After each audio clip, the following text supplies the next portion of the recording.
En Ukraine, la nuit a été longue, violente, apocalyptique, du jamais vu depuis le début de la guerre. Dans la nuit de jeudi à vendredi, la Russie a lancé l'un des assauts aériens les plus massifs de tout le conflit. Une frappe d'une ampleur colossale, 400 drones kamikazes, 45 missiles calibre, des dizaines de projectiles balistiques Iskander.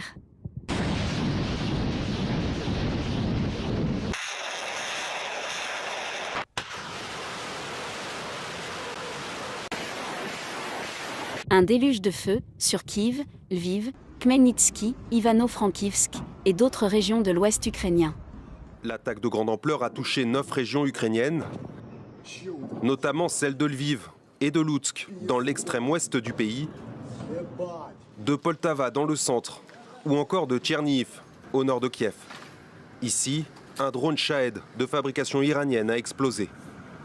Moscou dit avoir mené ses frappes en riposte aux attaques menées ces derniers jours par Kiev, dans la profondeur de son territoire. Cette nuit encore, les forces ukrainiennes affirment avoir frappé 2 aérodromes militaires sur le sol russe. Salut à tous et bienvenue sur votre chaîne d'information de référence. Aujourd'hui nous allons vous amener du côté de l'Ukraine où Moscou ne cache rien. Elle parle de représailles. Une riposte directe, dit-elle, à une attaque ukrainienne sur une base aérienne stratégique en territoire russe. Une frappe de représailles ? Non. Une démonstration de force. Un message brutal. Des drones gérants, des Gerbera, des missiles balistiques KN-23, des croisières calibre, tous tirés en salve depuis la mer Caspienne, la terre, les airs. Et surtout, les bombardiers stratégiques Tu-95 MS, surnommés les ours volants, ont décollé, larguant la mort depuis les hauteurs. Kiev était en alerte maximale. Les systèmes Patriot américains étaient activés. Mais cela n'a pas suffi. Plusieurs missiles ont franchi les défenses. La saturation était totale. Trop de cibles, trop vite, trop fort. Même les boucliers les plus modernes n'ont pas tenu. 4 morts, des dizaines de blessés. Des infrastructures ravagées. Des quartiers entiers plongés dans le noir.